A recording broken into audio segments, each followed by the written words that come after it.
Today we find ourselves in 1937 Ness, where Hercule Poirot and Captain Hastings encounter deadly secrets behind the elegant facade of the Hotel Splendid in Murder in the Lavender Salon. Before we begin, I would love to know where in the world you are tuning in from today. Let me know in the comments. Poirot yourself a glass of something fine. Keep your wits about you and let's step into the mystery. Murder in the Lavender Salon. Chapter 1. The Final Curtain.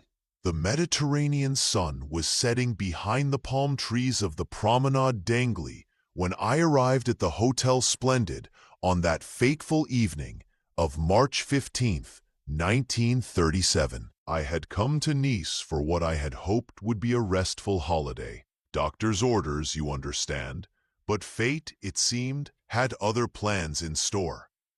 I was rather surprised to find Poirot already established in the hotel's most prestigious suite, his patent leather shoes gleaming as he sat in the elegant lobby, furiously adjusting his tie while perusing the evening's program for the hotel's private salon performance. "Mon ami Hastings," he exclaimed, rising with that peculiar precision of movement that characterized all his actions. "But how delightful, though I confess I'm not entirely surprised to see you. The little gray cells, they suggested that you might find your way to N at precisely this moment." "Poirot," I said, clasping his hand warmly. "What brings you to the Riviera? Surely not just the spring weather." His eyes twinkled with that familiar gleam of professional interest. "Ah, but there is to be a most magnificent performance this evening. Madame Wisely's Celeste Valka. Perhaps you have heard of her. She gives her farewell performance. The last time, say Doge, that the world will hear that glorious voice in public." I had indeed heard of Celeste Valka.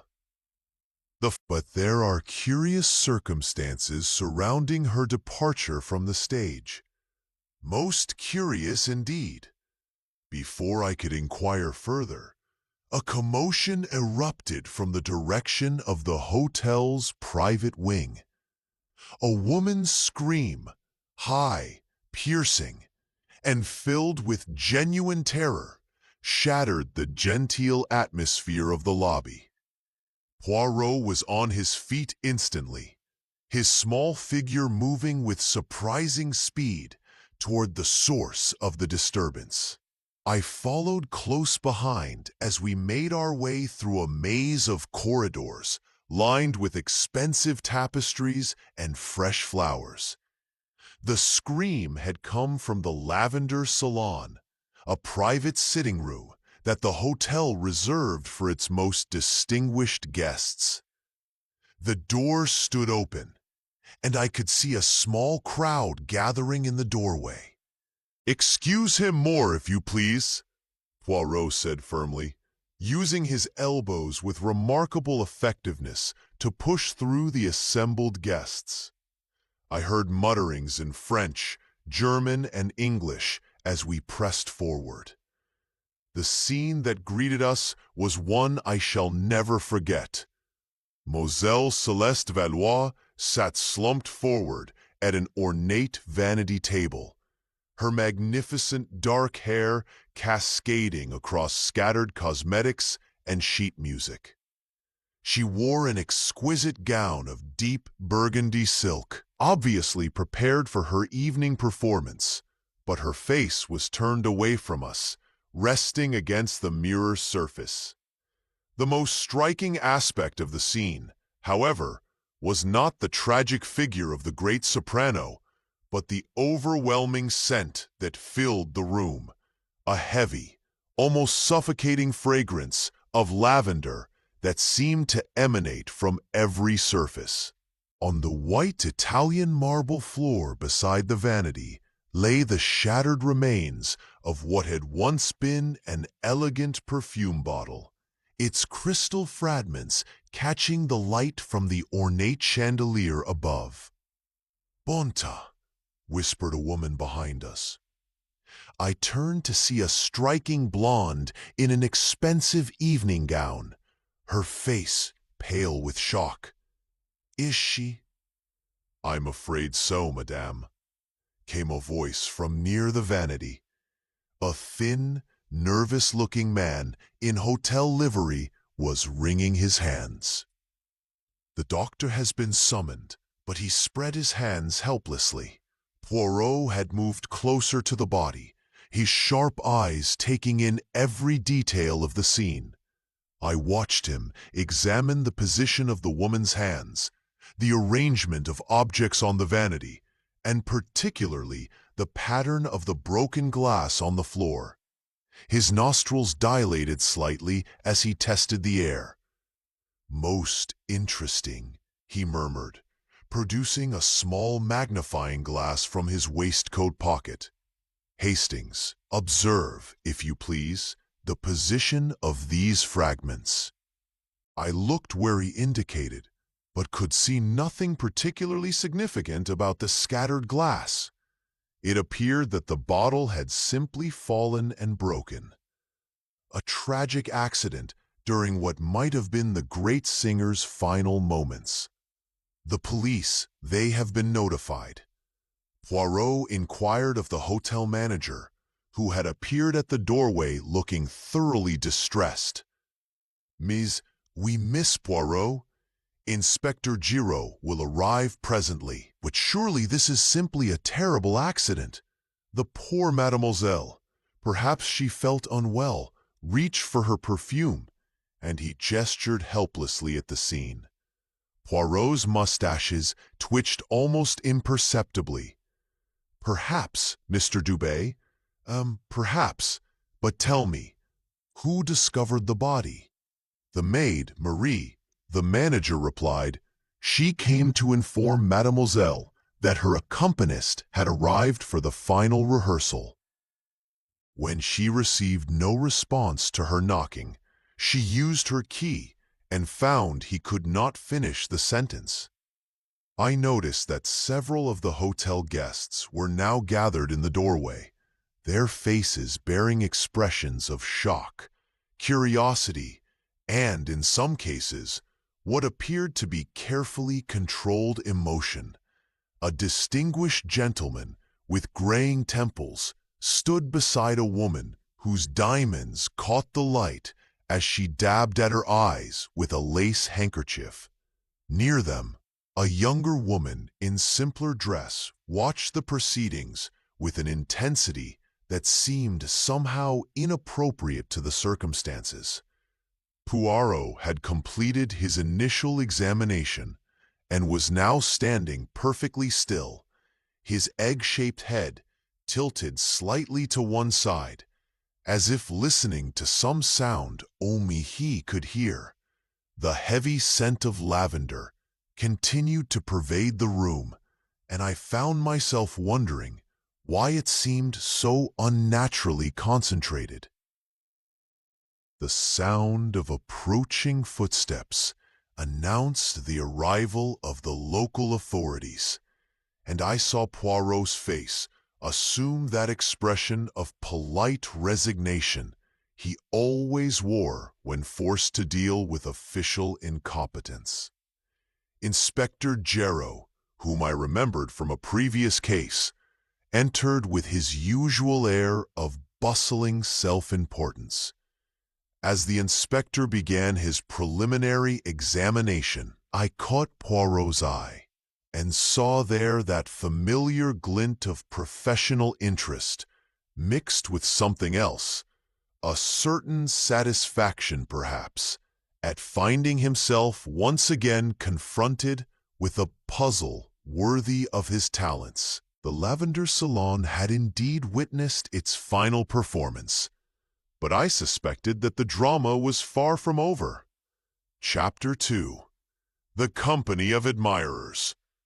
The morning sun, streaming through the tall windows of the Hotel Splendid's main drawing room, cast long shadows across the assembled guests, each of whom, it seemed, had found reasons to linger over their breakfast rather than venture out into the brilliant sunshine. I observed that the tragic events of the previous evening had created an atmosphere of subdued tension that even the cheerful Mediterranean light could not dispel. Poirot had risen early, as was his custom, and I found him in the smaller morning room, methodically buttering a croissant while studying a list he had compiled in his neat, precise handwriting. His gray cells, I suspected, had been working throughout the night. "Ah, mon ami," he said, looking up as I joined him at the breakfast table. "I trust you slept well. Why, I confess that sleep, it eluded me. There are too many questions, and the answers, they danced just beyond the reach of the understanding. Questions about poor Mademoiselle Vallée, I inquired, helping myself to coffee from the silver service. But come, we must speak with these people, while the shock it still loosens the tongue. Grief and fear, they make people most communicative.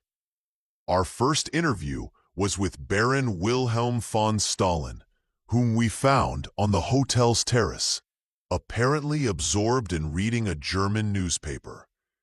He was a man of perhaps 50 years, with steel-gray hair, and the sort of rigid posture that suggested military training. When Poirot approached, the Baron folded his paper with movements that were almost mechanical in their precision. "Herr Barl," Poirot began with a slight bow, "permit me to introduce myself, Poirot, and my friend, Captain Hastings. We are assisting the police with their inquiries into last evening's tragic events." The Baron's pale blue eyes showed no emotion.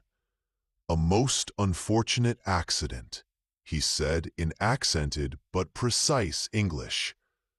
The poor woman was clearly unwell. "You knew Madame Wisely-Valise well?" Poirot inquired, settling himself carefully into a wicker chair. "We had met in Vienna some years ago. I attended several of her performances." The Baron's fingers drummed once against the newspaper, then stopped abruptly. "She was a remarkable artist." I noticed that he consulted his pocket watch twice during our brief conversation, and when Poirot asked about his movements the previous evening, his account was delivered with the sort of rehearsed precision that made me wonder if he had been practicing it. "I retired early," he stated. ... Second sentence, second, then.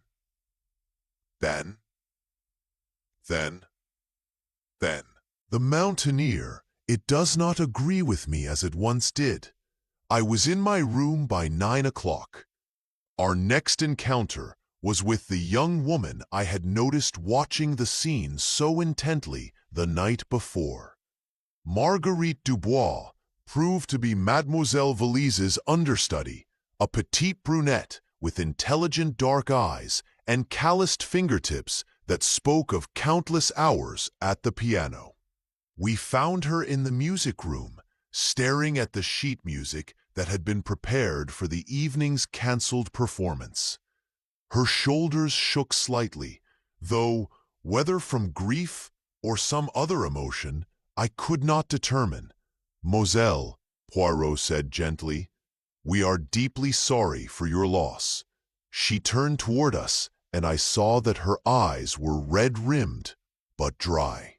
She was everything I hoped to become," she said quietly. "And now you will have other opportunities," Poirot observed, his tone carefully neutral. Margaret's laugh was bitter. "You think I wanted this? That I would wish for her death simply to advance my own career? She gestured sharply at the music. Celeste was going to help me. She had promised. But now, it is too late. Help you how, Moselle? Poirot leaned forward slightly, his manner encouraging confidences. There are things, complications in the musical world, people who would prevent young artists from advancing. Celeste understood these difficulties. She glanced around nervously. But I cannot say more. ... It would not be safe. The Countess Elena Rossetti was quite a different proposition altogether. We discovered her in the hotel's elegant conservatory, seated among the exotic plants and marble statuary, wearing a flowing dress of midnight blue that complemented her dramatic dark beauty. Her fingers, I noticed, were adorned with several magnificent rings, and she carried herself with the unconscious authority that comes only from generations of aristocratic breeding. Miss Poirot, she said, extending a graceful hand, your reputation precedes you, though I confess I had hoped never to require your services. Madame la Comtesse, Poirot replied, executing a formal bow. We are investigating the circumstances surrounding the death of Mademoiselle Valois. I understand you were acquainted with the lady. The Countess's composure faltered almost imperceptibly. We were friends, close friends. Her loss is... She paused, seeming to gather herself. Forgive me, it is most difficult. You visited her yesterday evening? Poirot asked briefly, to wish her well for the performance. The Countess's hands twisted in her lap. She seemed in excellent spirits. We discussed personal matters and the nature of these personal matters. Poirot inquired. A shadow crossed the Countess's elegant features. Private concerns, Mr. Poirot, surely not relevant to this terrible accident. Our final interview of the morning was with Mr. Theodore Armitage and his wife Vivian, wealthy collectors who had come to Nice specifically to hear Madame Wisely Valise's farewell performance. They received us in their opulent suite, surrounded by what appeared to be a traveling exhibition of valuable artifacts. Mr. Armitage was a portly gentleman with the soft hands of someone who had never performed manual labor, while his wife was a sharp-featured woman whose eyes seemed to catalogue and appraise everything they fell upon. Terrible business, Mr. Armitage declared, settling his considerable bulk into an ersted chair. We were so looking forward to the performance, paid quite handsomely for the privilege, I might add. The woman was clearly unstable. Mrs. Armitage interjected with surprising vehemence. All that dramatic nonsense about farewell performances. No doubt she was taking some sort of medication that affected her judgment. You had met Mademoiselle Valise before? Poirot inquired. Once or twice, Mr. Armitage replied, vaguely. At various social functions. My wife collects musical memorabilia. You understand? Mrs. Armitage's laugh was sharp. I collect valuable items, Theodore. There is a difference, and that woman's possessions will no doubt be quite sought after now. How remarkably preventive of you, madam, Poirot murmured, his tone so mild that Mrs. Armitage seemed uncertain whether she had been complimented or criticized. As we took our leave, I could not help but notice that Mrs. Armitage was already making notes in a small leather book, her pen moving with the rapid efficiency of someone conducting an inventory. The hotel manager, Mrs. Dubois, intercepted us as we made our way back toward the main staircase. He was a nervous, differential man who seemed perpetually worried about the hotel's reputation. "Mr. Poirot," he said, wringing his hands, "I do hope these interviews are not disturbing our other guests. The hotel's blonde has always prided itself on discretion and tranquility." "Mellow," Poirot replied soothingly. "We conduct ourselves with the utmost consideration. Tell me, Miss Dubois, how long had Mademoiselle Valwis been a guest at your establishment?" "Nearly a month," the manager replied. "She had taken the Lavender Suite for an extended stay while preparing for what was to be her final performance. Such a tragedy, and so unexpected." "She seemed in good health during her stay?" Poirot asked. Miss Dubois hesitated. "Well, she was perhaps more reclusive than usual these past weeks. She received fewer visitors, took her meals in her room more frequently. The staff noticed she seemed, how do you say, preoccupied. And yesterday, any unusual occurrences?"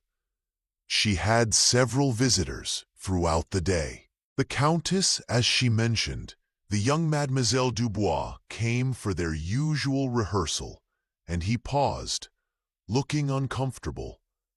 "Yes," Poirot prompted gently. "The Baron Fensolifan requested to see her, though she had previously declined his calls. Yesterday, however, she agreed to receive him. They spoke privately for perhaps 20 minutes. This was interesting information that the Baron had failed to mention during our interview." I saw Poirot make a mental note, his eyes sharpening with interest. As we left the manager to his duties, I found myself reflecting on the morning's revelations. Each of our interviews had raised more questions than they had answered. The various accounts of the previous evening's events, while not contradictory, seemed to contain carefully constructed gaps, as if each speaker was editing their memories before sharing them. Poirot appeared lost in thought as we made our way toward his suite. His famous little gray cells were clearly working at full capacity, processing the morning's revelations and filing them away according to some system of logic that remained, as always, opaque to my understanding. The tragic death of Celeste Valise was revealing itself to be considerably more complex than a simple accident, and I found myself wondering what other secrets lay hidden among the elegant guests of the Hotel Splendid. Chapter 3: Secrets in Lavender. Following our enlightening interviews with the hotel guests, Poirot announced his intention to examine Mademoiselle Valwis's private quarters more thoroughly. Inspector Juro had completed his preliminary investigation, and with characteristic Gick pragmatism had declared the death an unfortunate accident caused by a weak heart and an unfortunate fall. Poirot's expression upon hearing this pronouncement had been one of polite skepticism. "The good inspector, he sees only what is on the surface," Poirot murmured as we made our way through the hotel's elegant corridors toward the deceased singer's suite. "But Poirot, he must look deeper. The truth, she hides herself most cleverly sometimes." The Lavender Suite occupied a corner of the hotel's second floor, with windows overlooking both the Mediterranean and the hotel's private gardens. As we entered, I was immediately struck by the overwhelming sense of order and refinement that characterized the rooms. Everything was arranged with an almost theatrical precision that spoke of a woman accustomed to public performance extending into her private life. The sitting room was decorated in subtle shades of cream and gold, with fresh lavender sprigs arranged in crystal vases throughout. The famous scent that had so pervaded the death scene was present here as well, but in a more natural, pleasant concentration. A grand piano dominated one corner of the room, its polished surface reflecting the afternoon sunlight streaming through the tall windows. "Observe, Hastings," Poirot said, moving slowly through the room with that peculiar, cat-like grace he employed when examining a scene. "What does this room tell us about Mademoiselle Valwis?" I looked around, noting the expensive furnishings and the obvious care with which everything had been arranged. She was a woman of considerable means and refined taste, I ventured. "Certainement. But what else? Look more closely at the details." Following his example, I began to examine the room more carefully. On the piano, sheet music was arranged in neat stacks, but I noticed that some pieces bore notations in different colored inks, as if they had been studied and revised multiple times. A small writing desk near the window held an inkwell, several fountain pens, and what appeared to be correspondence, though the letters were no longer visible. "The writing desk, Poirot," I said. "It looks as though papers have been removed recently. Precisum. And notice, if you please, the slight discoloration of the leather blot. Something has been placed there regularly, perhaps a book or journal, but it is no longer present." We moved into the bedroom, which maintained the same elegant simplicity as the sitting room. The wardrobe, when opened, revealed an extensive collection of gowns and costumes, each carefully preserved and arranged. However, I noticed several empty spaces among the hanging garments, as if items had been removed. She traveled light for someone planning an extended stay, I observed. Or perhaps, Poirot suggested, certain items were removed after her arrival. But by whom and for what purpose? It was in the bedroom's small dressing alcove that we made our most significant discovery. Hidden behind a loose panel in the wainscoting, Poirot's searching fingers located a slim leather-bound volume. The book was approximately 6 inches square, bound in deep burgundy leather that matched the gown Mademoiselle Valwis had been wearing when we found her. "Voila," Poirot murmured with satisfaction. "The missing journal, I think." Opening the book revealed page after page of writing in a neat feminine hand. However, as we quickly discovered, the contents were not in any language either of us could readily identify. The text appeared to be written in some form of code or cipher, with letters and symbols arranged in patterns that defied immediate comprehension. "Good heavens!" I exclaimed. "What on earth would a celebrated opera singer need with secret codes?" "An excellent question, Hastings, and one that suggests our Mademoiselle Valwis was perhaps more than she appeared to be." Poirot carefully examined several pages of the mysterious writing. "This is not a simple substitution cipher. It shows considerable sophistication in its construction." We were interrupted by a discreet knock at the door. Marie, the hotel maid who had discovered the body, stood in the doorway with obvious nervousness. "Pardon, monsieur," she said in heavily accented English. "I have come to collect the linens for washing." "Of course, Marie," Poirot replied kindly, "but perhaps you could spare us a moment." You knew Mademoiselle Valwis better than most, I think.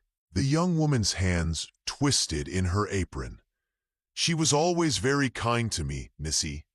Not like some of the guests who treat the staff as if we were invisible. Did you notice anything unusual about her behavior in recent days?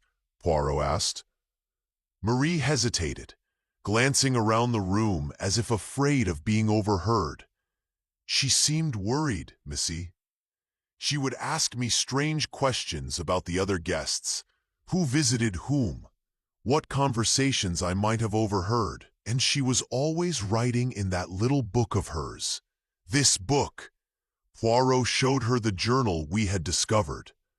Marie's eyes widened. Oui, monsieur. She carried it with her always, and she would write in it at the strangest times. Sometimes I would find her writing at 3 o'clock in the morning, sitting by the window with just a single candle for light. Did she ever receive any unusual visitors? People who might not have come through the main entrance. The maid's nervousness increased visibly. There was a man, Missy. He came twice, maybe 3 times, always very late at night. He did not come through the lobby, but somehow found his way to her private balcony. I saw him only once from the service corridor, a thin man, very pale, wearing a dark coat. This was intriguing information indeed. Did Mademoiselle Valwis seem pleased or distressed by these visits? Poirot inquired. Frightened, I think, Marie replied quietly. After his visits, she would pace the floor for hours, and she began asking me about the other guests more frequently. After his first visit, Poirot thanked the maid, and after she had departed with her bundle of linens, returned his attention to the coded journal. He had settled himself in a comfortable chair by the window and was studying the mysterious writing with the concentrated intensity he brought to all puzzles. This is fascinating work, Hastings, he murmured, not looking up from the pages. See here, the pattern suggests that this is based on musical notation somehow. Note how certain sequences repeat, rather like musical phrases. I peered over his shoulder at the incomprehensible symbols. To my untrained eye, they appeared to be nothing more than an elaborate form of shorthand. But I had learned to trust Poirot's insights in such matters. If it's musical, perhaps it relates to her professional work, I suggested. Perhaps her professional work provided a convenient cover for other activities. Poirot closed the journal carefully and slipped it into his jacket pocket. But we must be cautious, Momet. If Mademoiselle Valois felt the need to hide this journal so carefully, and if she was receiving mysterious midnight visitors, then we are dealing with something considerably more dangerous than a simple accident. As we prepared to leave the suite, I noticed that the overwhelming scent of lavender seemed even more concentrated here than it had in the salon where we found the body. The observation troubled me for reasons I could not quite articulate, but Poirot seemed to understand my discomfort. You are right to be puzzled by the perfume, Hastings. It is too strong, too artificial somehow. Natural lavender does not maintain such intensity in a closed room. He paused at the door, taking one final look around the elegant chambers. No, there is something very deliberate about that scent. Something that was meant to mask other odor, perhaps, or to draw attention away from other evidence. The afternoon sun was beginning to set over the Mediterranean as we made our way back to Poirot's suite. The mysterious journal secure in his possession, and our minds filled with new questions about the increasingly complex circumstances surrounding Celeste Valwis's death. The simple accident that Inspector Giro had so readily accepted was revealing itself to be something far more sinister, and I found myself wondering what other secrets lay hidden within the elegant walls of the Hotel Splendid. Chapter 4. The German Question. The discovery of Mademoiselle Valwis's coded journal had clearly stimulated Poirot's intellectual appetite, and I found him the following morning seated in the hotel's garden pavilion. The mysterious book opened before him, alongside several sheets of paper covered with his neat calculations. The Mediterranean breeze stirred the pages gently as he worked with the concentrated intensity of a master craftsman. "Beaumaton Hastings," he said without looking up from his work, "I have been making some progress with our Chantus's little secret. Most fascinating it is, but also most disturbing." "You've broken the code?" I asked, settling myself in the chair beside him. "Partially, only partially, but enough to understand that Mademoiselle Valwis was indeed involved in activities far removed from the opera stage." He tapped his pencil thoughtfully against the journal's leather cover. "However, before we delve deeper into these revelations, I think we must speak again with the Baron von Stauffen. His earlier testimony, it contained certain omissions. We found the Baron in his usual morning position on the terrace, though today he appeared less composed than during our previous encounter. His newspaper lay folded and unread beside his coffee cup, and I noticed that his typically immaculate appearance showed signs of a restless night. His collar was slightly askew, and his usually perfectly groomed hair showed traces of having been run through with nervous fingers. H. Poirot began with his customary politeness. "We have learned some additional details about Mademoiselle Valwis's final day that we hoped you might clarify for us." The Baron's pale eyes flickered with what might have been alarm. "I have told you everything I know about the poor woman's accident. Indeed, however, the hotel manager informs us that you visited Mademoiselle Valwis privately yesterday afternoon, a detail that somehow escaped mention in our previous conversation." I watched as the Baron's hands clenched almost imperceptibly before he regained control of himself. When he spoke, his voice carried a slight tremor that had not been present before. "Yes," he admitted reluctantly, "I did call upon her. It was a matter of old acquaintance, nothing more." "And the nature of this old acquaintance?" Poirot inquired gently. Baron Fonafen was silent for a long moment, his gaze fixed on the horizon where the Mediterranean met the sky. When he finally spoke, his words came slowly as if each one required careful consideration.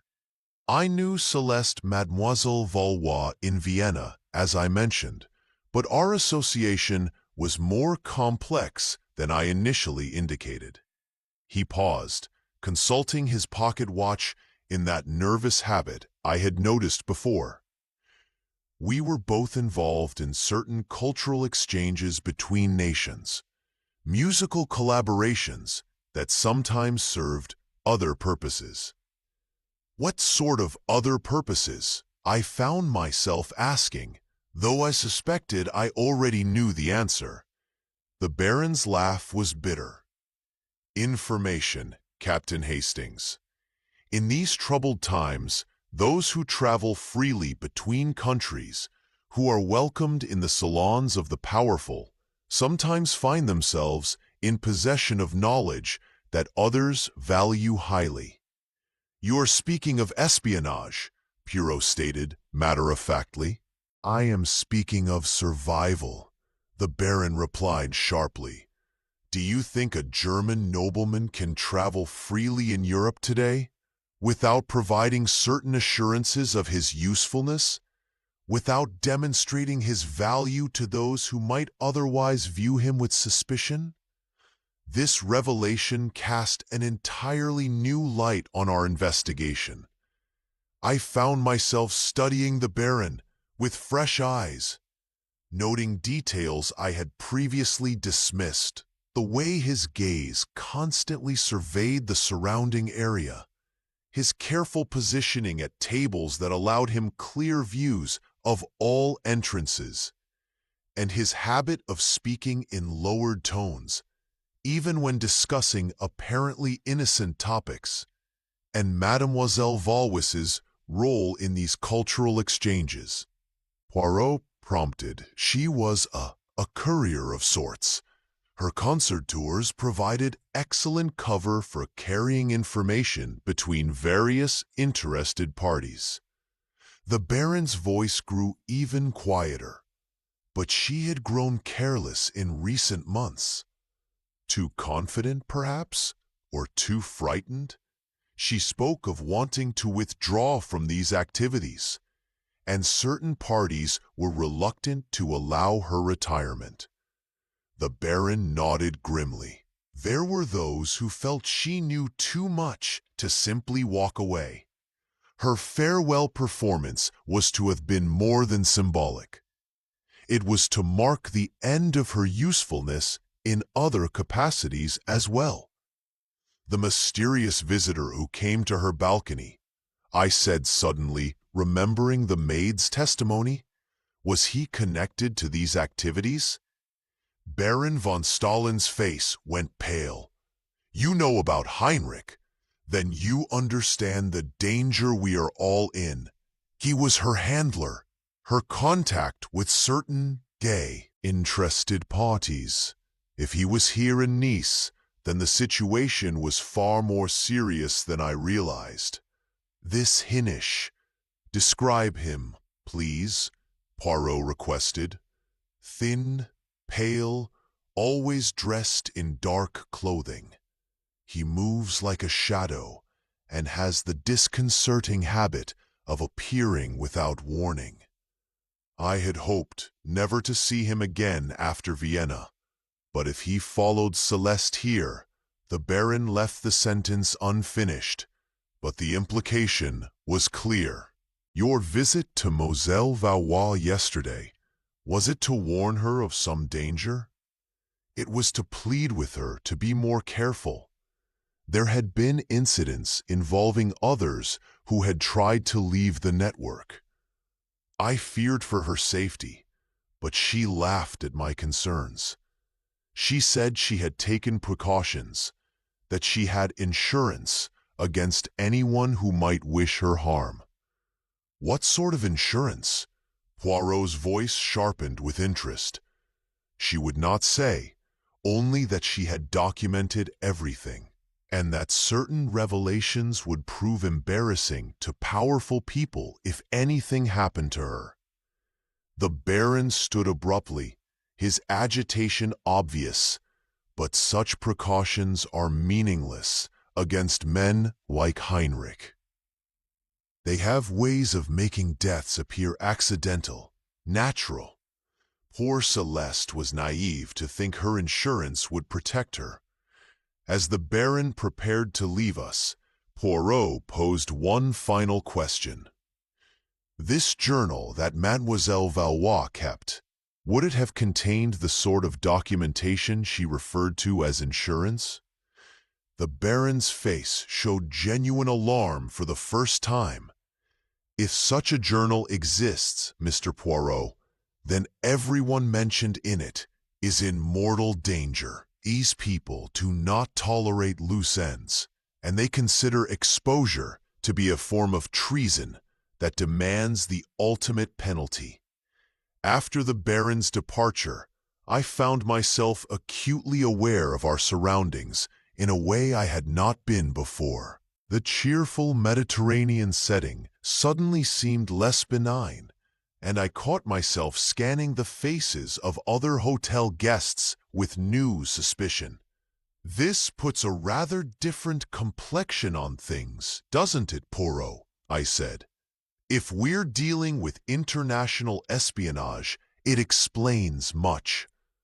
Poirot agreed, carefully folding his notes and securing them in his jacket pocket.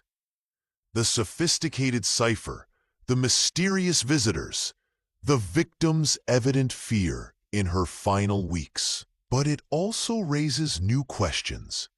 If Mademoiselle Valois possessed such dangerous information, and if her death was arranged by professionals, then how do we explain the apparently clumsy nature of the crime scene? What do you mean? The broken perfume bottle, mon ami, the overwhelming scent of lavender. These are not the hallmarks of a professional assassination.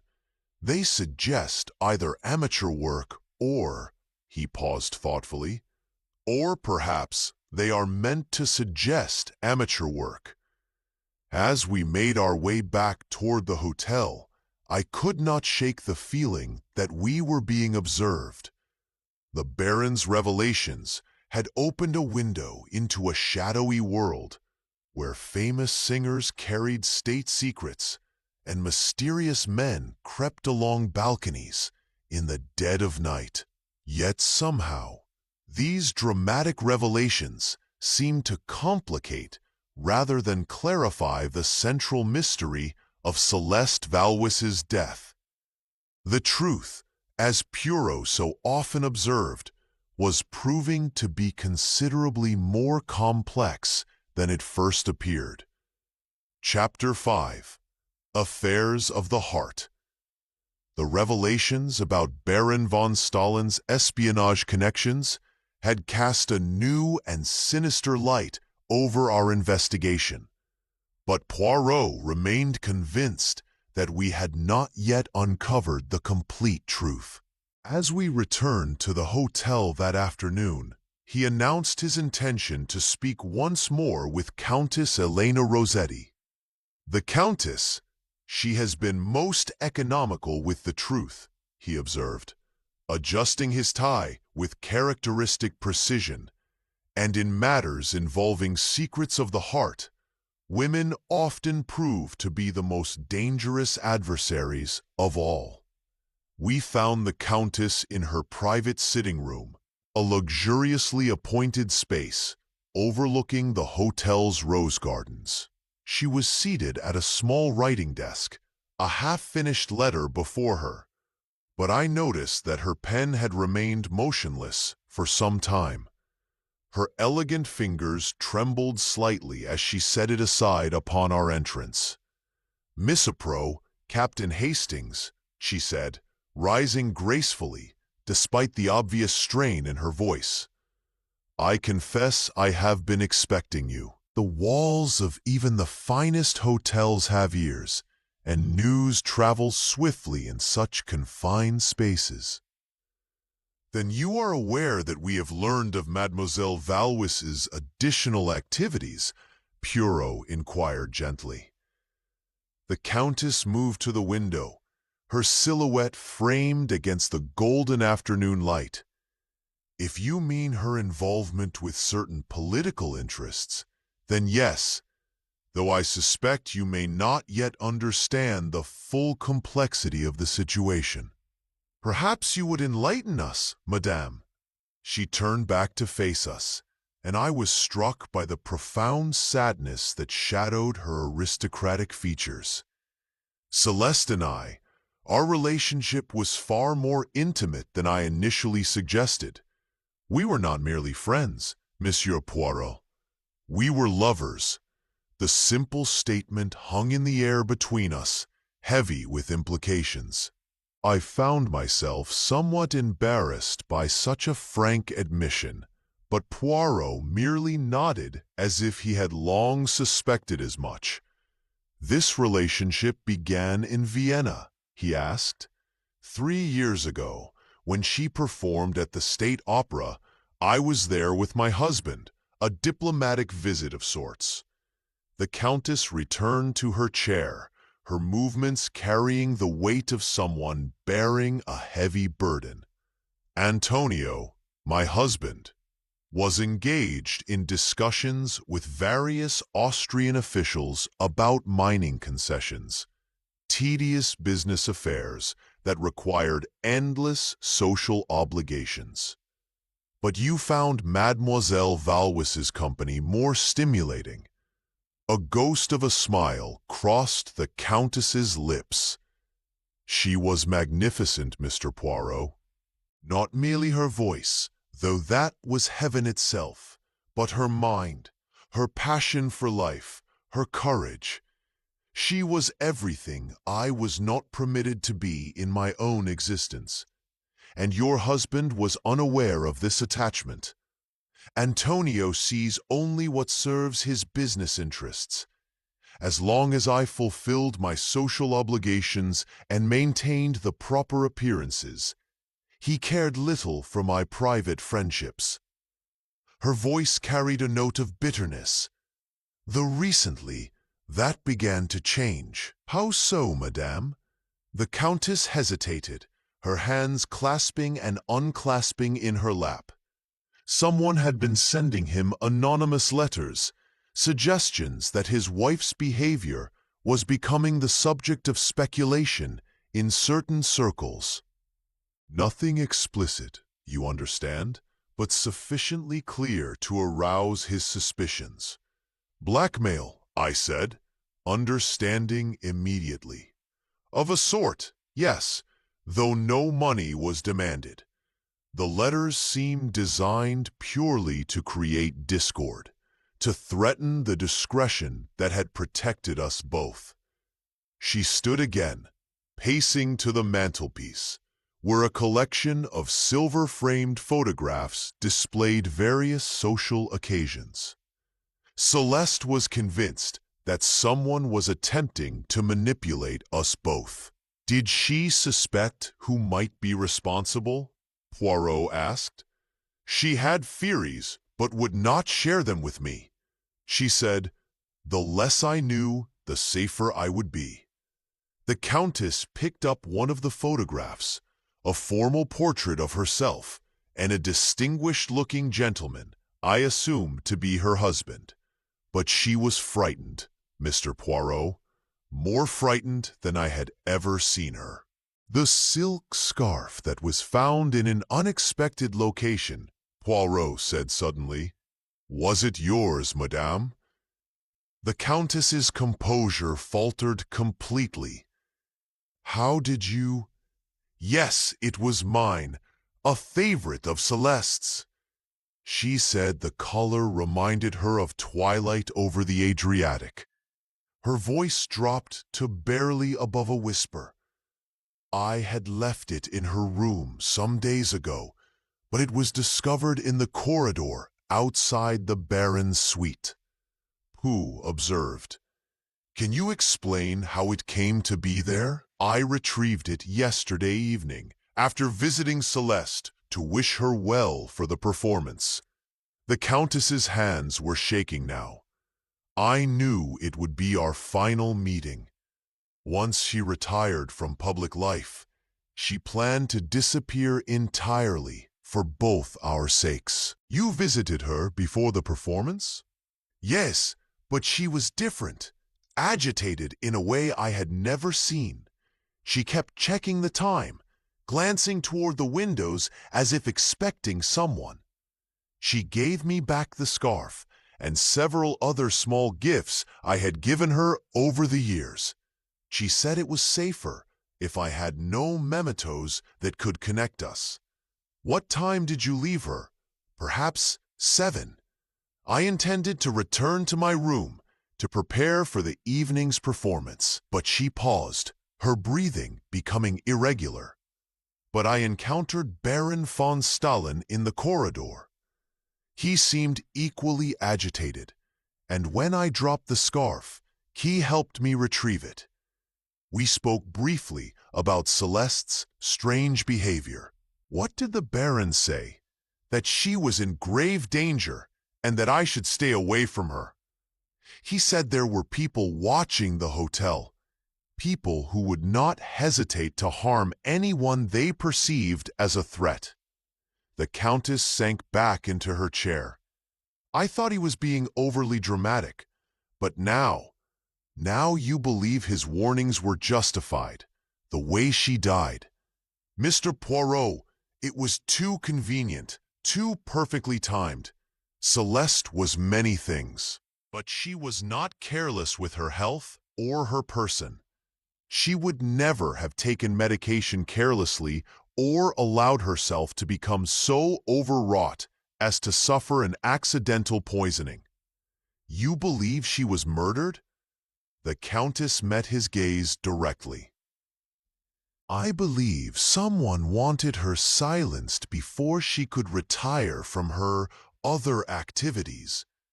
But I also believe that person underestimated Celeste's preparations for such a contingency. The insurance policy the Baron mentioned. She showed me a small portion of what she had compiled.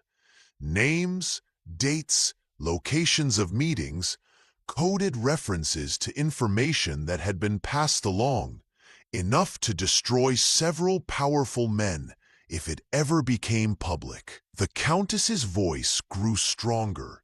She said she had hidden copies in multiple locations, with instructions for their release if anything happened to her. Do you know where these documents might be hidden? She would not tell me, but she did say that the answer lay in something only I would understand.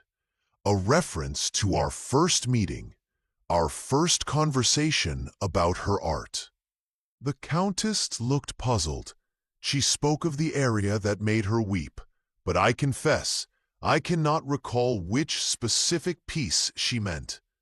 As we prepared to take our leave, I noticed that the Countess had begun the unconscious action of shredding the letter she had been writing when we arrived. The pieces fell like snow onto the polished surface of her writing desk. One final question, Madame, Poirot said gently. The perfume bottle that was broken in Mademoiselle Valois' salon. Had you ever seen it before? Oh, yes, she replied without hesitation. It was her signature scent created especially for her by a perfumer in Grasse. But the bottle in her room was not the original one. How can you be certain? Because the original was made of Bohemian crystal with a distinctive cut pattern. The one I saw broken on the floor was common glass, quite obviously a substitution. Her eyes filled with tears. Someone had replaced even that small precious thing with a cheap imitation. As we walked back through the hotel's elegant corridors, I found myself deeply moved by the Countess's obvious grief, and equally impressed by her courage in sharing such intimate details. The picture of Celeste Valois was becoming increasingly complex. A woman caught between worlds, between loves, between dangerous loyalties that ultimately cost her everything. Yet beneath the tragedy, I sensed that Poirot was beginning to perceive a pattern, a logic to events that remained invisible to my less practiced eye. Chapter 6. The Understudy's Gambit. The morning following our illuminating conversation with Countess Rossetti found Poirot in an unusually contemplative mood. He had spent considerable time the previous evening studying Celeste's coded journal, and I noticed several additional sheets of paper covered with his careful notations scattered across his desk. The cipher, it begins to yield its secrets, he announced as I joined him for breakfast. But what it reveals, mon ami, is most disturbing indeed. Mademoiselle Vallis was not merely a courier. She was maintaining detailed records of a network that extends far beyond what we initially imagined. "Have you identified the people mentioned in the journal?" I asked. "Some, yes, but others remain mysterious. There are references to l'ombre, the shadow, and Le Rossignol, the nightingale. Code names, clearly, but for whom?" He tapped his fountain pen thoughtfully against the journal's cover. "However, there is one name that appears frequently in plain text: Marguerite." This observation prompted our decision to interview the understudy once more. We found Marguerite Dubois in the hotel's small theater space, a converted salon where Mademoiselle Vallis had been scheduled to give her farewell performance. The young woman was seated at the piano, her fingers moving silently over the keys as she read through a complex musical score.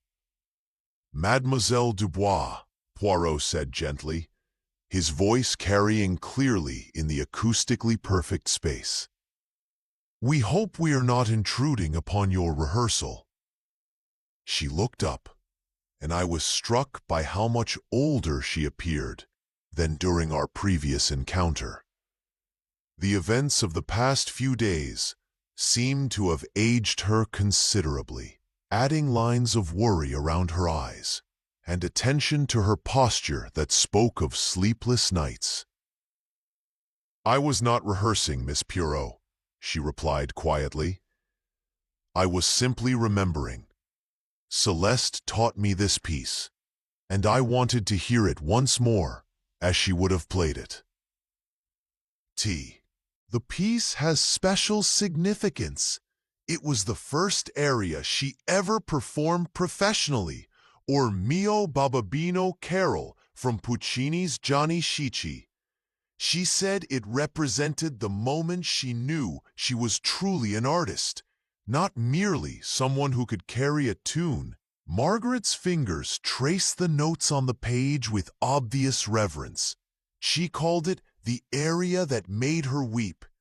I saw Poirot's eyes sharpened with interest at this phrase, the same one Countess Rossetti had mentioned as holding special significance for Celeste.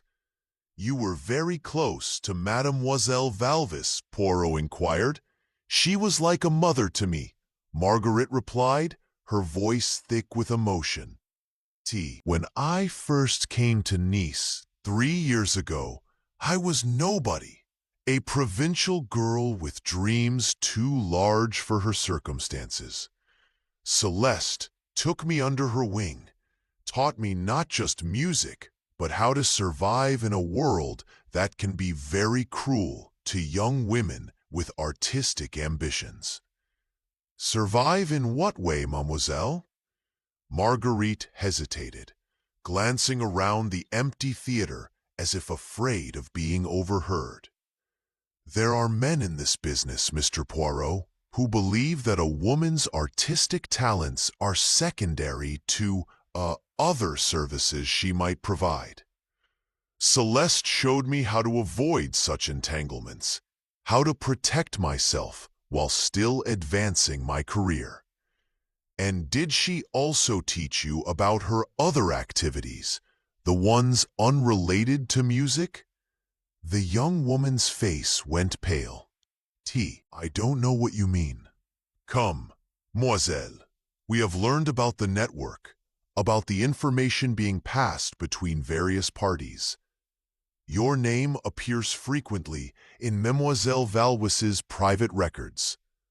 Marguerite stood abruptly, moving to the window that overlooked the hotel's gardens. For a long moment, she remained silent, her shoulders rigid with some internal struggle. "She tried to keep me out of it," she finally said, "but I insisted on helping. I was young and foolish and thought it was all very romantic, like something from an adventure novel. What exactly did you do to help? Small things, mostly. Margarita's hands twisted together nervously. She asked me to help her create multiple copies of certain documents and to hide them in various locations. Do you know where these documents are hidden? Some of them, yes. But Celeste was careful never to let any one person know all the locations. She said it was safer that way. Marguerite moved to a music stand near the piano and carefully lifted the top several sheets of music. Beneath them was a manila envelope sealed with red wax. This is one of the copies. She asked me to keep it safe and to give it to someone trustworthy if anything happened to her. Poirot accepted the envelope with evident satisfaction. Margaret's hands twisted together nervously. She asked me to help her create multiple copies of certain documents and to hide them in various locations. Do you know where these documents are hidden? Some of them, yes. But Celeste was careful never to let any one person know all the locations. She said it was safer that way. Margaret moved to a music stand near the piano and carefully lifted the top several sheets of music. Beneath them was a manila envelope sealed with red wax. This is one of the copies. She asked me to keep it safe and to give it to someone trustworthy if anything happened to her. Poirot accepted the envelope with evident satisfaction. Most wise of you to preserve it, Moiselle, and most wise of Moiselle Valois to choose her allies so carefully. There's something else, Marguerite said quietly. The night she died, I was supposed to meet with her after her final preparations for the performance. We had arranged a signal. If she felt it was safe to proceed with our planned revelations, she would leave her dressing room door slightly ajar. If there was danger, she would lock it and leave a particular piece of sheet music on her music stand. And which signal did you find? Neither, Marguerite replied, her voice barely above a whisper. It's from Omo Babino Carol, the opening phrase of the aria I was just playing. Celeste used it as a sort of signature on documents she considered particularly important. The same area the Countess mentioned. I murmured to Poirot. Precision, mon ami. The pieces of the puzzle, they begin to form a pattern. Poirot carefully secured the envelope in his jacket pocket. Mademoiselle Dubois, you have been most helpful. But I must ask you to be extremely careful in the coming days. If the person responsible for Mademoiselle Valis's death learns of your cooperation with us. I understand, she replied quietly, but I owe it to Celeste to see that justice is done. She saved me from a life of compromise and degradation. The least I can do is help expose the truth about her death. As we prepared to leave the theater, I noticed that Marguerite had returned to the piano and was once again playing the opening measures of Puccini's aria. The melody followed us as we walked back through the hotel's corridors. Its haunting beauty, a fitting tribute to a woman whose own final performance had been cut tragically short. Yet beneath the sadness of the music, I sensed a growing momentum in our investigation, as if all the scattered pieces of evidence were finally beginning to coalesce into a coherent pattern that even I might eventually understand. Chapter 7. Cipher and Smoke. Armed with the additional documents from Marguerite Dubois, Poirot had spent the better part of the afternoon in intense concentration, cross-referencing the new material with Celeste's coded journal. I found him in his suite as the sun began to set over the Mediterranean, surrounded by papers and looking remarkably pleased with himself. "Ah, Monomi," he said, looking up as I entered. "At last, the little gray cells, they have achieved a breakthrough. The cipher, it is not merely based on musical notation as I first suspected. It is far more clever than that." "You've decoded it completely?" I asked, settling into the chair opposite his makeshift desk. "May we?" The key was understanding that Mademoiselle Valwis was not simply substituting musical notes for letters. She was using the harmonic progressions of specific areas to create her encoding system. Each entry corresponds to a different operatic piece, and within that framework, the individual notes represent letters based on their position in the harmonic sequence. "Remarkable," I said, though I confess the technical details were beyond my comprehension.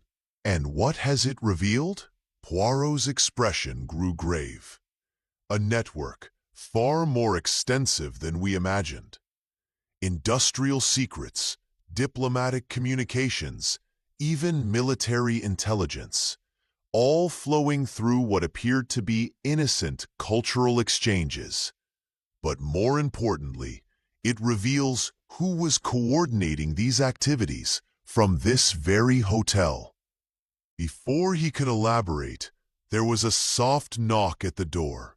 Marie, the hotel maid, stood in the corridor, looking considerably more nervous than during our previous encounter. "Pardon, monsieur," she said quietly, "but I must speak with you. There are things I did not tell you before, because I was frightened." "Of course, Marie. Please, come in and make yourself comfortable." The young woman perched nervously on the edge of a chair, her hands twisting in her apron. "After we spoke yesterday, I remembered something about the night Mademoiselle Valwis died. Something that did not seem important then, but now—" "Yes," Poirot encouraged gently. "I saw the thin man, Henrik, that night. He came to her balcony as usual, but this time was different. Usually, he stayed for perhaps 20 minutes, but that evening he left after only a few minutes, and he was carrying something when he left." "What sort of something?" "A small case, like a doctor's bag, black leather, very expensive looking. I had never seen him carry anything before. Usually his hands were always empty." This revelation caused Poirot to lean forward with obvious interest. "And what time was this?" "Perhaps 7:30, maybe 8 o'clock. I was turning down the beds in the neighboring suite when I saw him leave through the garden." "Did you see anyone else near Mademoiselle Valwis's rooms that evening?" Marie hesitated, her face showing the strain of some internal conflict. There was another person, someone I was not supposed to see, I think." "Who?" "Madame Armitage. She came up the service stairs. Very unusual for a guest of her standing. She seemed to know exactly where she was going, and she carried a small package wrapped in brown paper." "What time was this?" "Ah, later. Perhaps 9 o'clock, maybe a few minutes after. I was collecting the evening's laundry when I saw her in the corridor outside Mademoiselle Valwis's suite. She knocked very softly, and when there was no answer, she used a key." "She had a key to Mademoiselle Valwis's rooms," I exclaimed. "So it appeared, Bureau." "She entered very quietly and remained inside for perhaps 10 minutes. When she emerged, she no longer carried the package. After Marie had departed, Poirot immediately began making preparations to leave the hotel. "Come, Hastings, we must make a journey to Grasse, the perfumery that created Mademoiselle Valois's signature scent. I suspect we will find answers there." The drive to Grasse, through the winding mountain roads, provided an opportunity for Poirot to share his developing theories about the case. The coded journal, he explained, had revealed that Mrs. Armitage was far more than a collector of musical memorabilia. "She is l'ombre, the shadow," he said, as our taxi navigated the steep curbs. The coordinator of the entire network, her collecting expeditions provided perfect cover for traveling throughout Europe, meeting with various contacts and arranging for the transfer of sensitive information. And her husband? A convenient front, I suspect. His business interests provided legitimate reasons for travel and for maintaining contacts with industrialists and government officials throughout Europe. We reached Grasse as the last light was fading from the sky. The perfumery that had created Celeste's signature lavender blend was a small, family-owned establishment, tucked away in one of the town's narrow medieval streets. The elderly proprietor, Missy Beaumore, received us with the courteous skepticism typical of artisans whose work serves the wealthy and famous. "Mais oui, I remember Mademoiselle Valois very well," he said when Poirot explained our mission. "Such a discerning client, she understood that perfume is not merely scent, but memory, emotion, identity itself." "The blend you created for her, was it unique?" Poirot asked. "Absolute. I created it specifically for her based on her own specifications. She wanted something that would remind her of her childhood in Provence, wild lavender, a touch of rosemary, and a very subtle base note of vanilla. And the bottles? Ah, the bottles. She was most particular about them. Only Bohemian crystal cut in a specific pattern that caught the light just so. She said the bottle was as important as the perfume itself. Have you created this blend for anyone else?"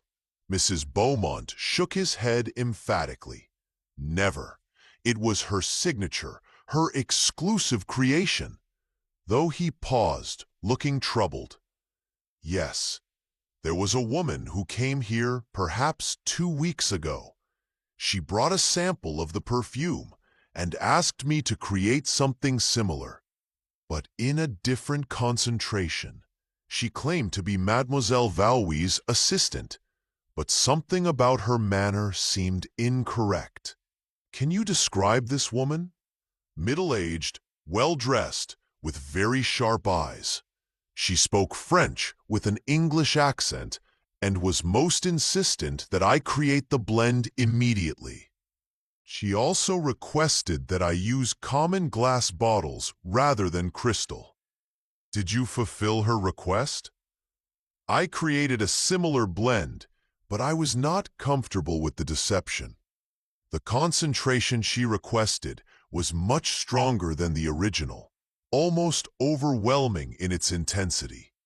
And when I questioned the need for such potency, she became quite agitated."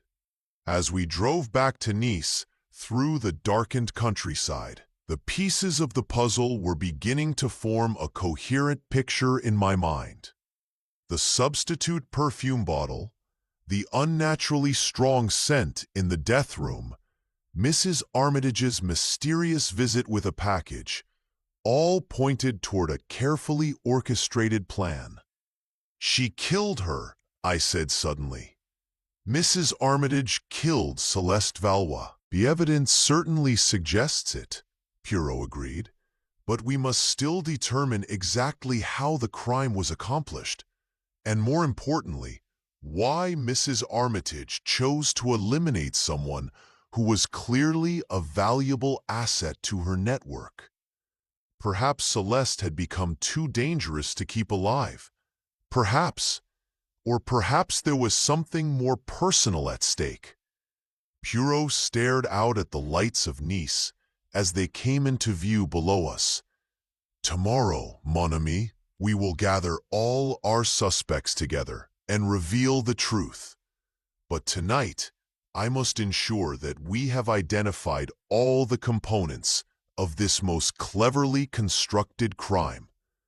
The Hotel Splendid seemed different as we returned. No longer the elegant refuge I had first encountered, but rather a stage set where a deadly drama had been performed with consummate skill. Yet I sensed that the final act was yet to come, and that Poirot's famous little gray cells had already written the script for tomorrow's dramatic conclusion. Chapter 8.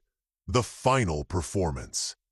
The Grand Salon of the Hotel Splendid had been transformed for what Poirot announced would be his final examination of the case. The evening light, streaming through the tall windows, cast long shadows across the assembled guests, each of whom had found compelling reasons to attend what they believed would be a routine summary of the investigation's findings.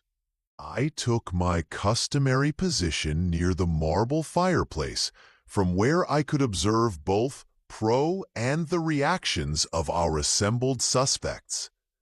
Baron Fontaine sat rigidly upright in a Louis XVI chair, his military bearing unchanged, despite the revelations of recent days. Countess Rossetti had chosen a position near the windows, her elegant black dress making her appear like a figure from a painting of noble grief. Marguerite Dubois perched nervously on the edge of a settee, her hands clasped tightly in her lap, while Mr. and Mrs. Armitage occupied prominent chairs in the center of the room, their expressions ranging from polite interest to barely concealed impatience. Madame Zamisu, Poirot began, his hands clasped behind his back as he stood before the assembled company. We are gathered here this evening to discuss the tragic death of Mademoiselle Celeste Valois. What appeared to be a simple accident has revealed itself to be something far more complex, a crime of extraordinary calculation and cold-blooded precision. Really, Miss Poirot? Mrs. Armitage interjected with sharp irritation. Surely, Inspector Giro's investigation was thorough enough. The poor woman clearly suffered some sort of attack and accidentally broke a perfume bottle in her distress. Ah, but that is where you are mistaken, madame, Poirot replied smoothly. The perfume bottle was not accidentally broken. It was deliberately shattered to create the overwhelming scent that would mask other odor, specifically the scent of almonds that accompanies cyanide poisoning. A collective intake of breath swept through the room. I saw Baron von Stauffen's face go pale while Marguerite's hand flew to her throat in obvious shock.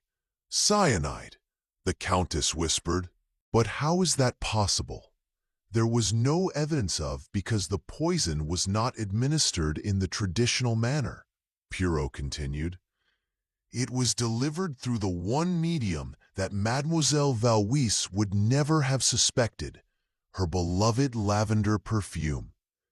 The killer created a substitute blend identical in appearance, but containing a fatal concentration of hydrogen cyanide dissolved in the alcohol base. But that's impossible, Mr. Armitage protested. Cyanide has a distinctive odor. Surely she would have noticed. Not if the perfume was sufficiently concentrated with lavender essence to mask the bitter almond scent. Our visit to the perfumer in Grasse confirmed that such a blend was created specifically for this purpose. Poirot's piercing gaze swept across the assembled faces. The killer arranged for this substitute bottle to be placed in Mademoiselle Valois's salon, replacing her genuine Bohemian crystal bottle with a common glass imitation filled with liquid death. "It's all very dramatic," Mrs. Armitage said coldly. "But surely you have some evidence to support these wild theories?" "Indeed I do, madame. Let us examine the events of that fatal evening in chronological order." Poirot began to pace slowly before his audience. At approximately 7:30, Heinrich, the mysterious handler from the espionage network, made his final visit to Mademoiselle Valois. This visit was brief and ended with his departure, carrying a black medical bag. I believe this bag contained the original perfume bottle, which he removed as part of the murder plan. Baron von Stalin shifted uncomfortably in his chair. "You're suggesting Heinrich was the killer?" "On the contrary, Herr Baron Heinrich was merely following orders from his superior in the network. Someone who had decided that Mademoiselle Valois had become too dangerous to live. Someone who had access to her rooms, knowledge of her habits, and the ruthless determination to eliminate a perceived threat. At 9 o'clock, Poirot continued. Our killer made a final visit to complete the murder. Using a key obtained through careful planning, this person entered Mademoiselle Valois's salon and discovered that the victim had already used the poisoned perfume. Finding her collapsed at her vanity table, the killer then staged the scene to appear accidental, shattering the substitute bottle to create the overwhelming lavender scent that would confuse investigators and mask any residual odor of cyanide. "The silk scarf," Countess Rossetti said suddenly. "How does that fit into your theory?" "An excellent question, madame. The scarf was dropped by accident during the killer's hasty departure when it was discovered near Baron von Stalin's suite. It was meant to provide an additional red herring, suggesting either the Baron's involvement or your own presence in areas you should not have been." Mrs. Armitage stood abruptly, her face flushed with indignation. "This is absolute nonsense. You have no proof of any of this wild speculation." "Theodore, I refuse to listen to any more of these accusations. Please remain seated, madame," Poirot said firmly. "We are not yet finished. You see, the killer made 3 crucial errors. First, the substitution of common glass for Bohemian crystal, a detail that would matter only to someone who knew Mademoiselle Valois intimately. Second, the timing of the bottle's breakage, which occurred after death rather than before, as evidenced by the pattern of glass fragments. And third, the presence of lavender pollen on the killer's clothing. "Lavender pollen?" I asked, fascinated despite the grim circumstances. Mabel Hastings. The concentrated perfume blend contained fresh lavender essence, which naturally includes pollen particles. These microscopic particles would adhere to clothing and remain detectable for several days. A simple examination of our suspect's garments would reveal enough. Mrs. Armitage's composure finally cracked completely. "You self-important little man, do you think you understand the forces at work here? Celeste Valwis was a traitor who threatened the security of nations. She had to be stopped. The room erupted in shocked exclamations, but Poirot raised his hand for silence. "So you admit to the murder, madame?" "I admit to eliminating a threat to vital interests," she replied defiantly. Celeste had grown weak, sentimental. She was planning to expose the entire network, to destroy years of careful work that served the cause of democracy and freedom. "The cause of profit, more likely," Baron von Stafford said quietly. "Industrial espionage disguised as patriotism." "You know nothing," Mrs. Armitage snarled. "The information we gathered prevented wars, saved lives, maintained the balance of power that keeps Europe from tearing itself apart, and made you and your associates extraordinarily wealthy in the process." Poirot observed Mademoiselle Valwis discovered that the network was being used for personal enrichment rather than national security. Her journal documents the sale of stolen industrial processes, the manipulation of diplomatic negotiations for commercial advantage, and the systematic betrayal of trust by those claiming to serve higher purposes. Mrs. Armitage's husband had remained silent throughout these revelations, but now he spoke in a voice heavy with resignation. "Vivienne, please, it's over." "It's never over, Theodore," she replied viciously. Poirot settled himself wearily into a chair, the dramatic conclusion of the case having clearly taken its toll on his usually inexhaustible energy. The lavender scent that had characterized this entire tragic affair seemed finally to be dissipating, replaced by the fresh evening air flowing through the opened windows. Justice had been served, but at the cost of revealing how easily evil could disguise itself in the refined trappings of civilization. Thanks for joining us for Murder in the Lavender Salon. Did you suspect Mrs. Armitage before Poirot revealed her role as the shadow coordinator? Let me know your thoughts in the comments. If you enjoyed this adventure with Hercule Poirot, don't forget to hit subscribe for more mysteries daily. Until next time, remember Poirot's wisdom.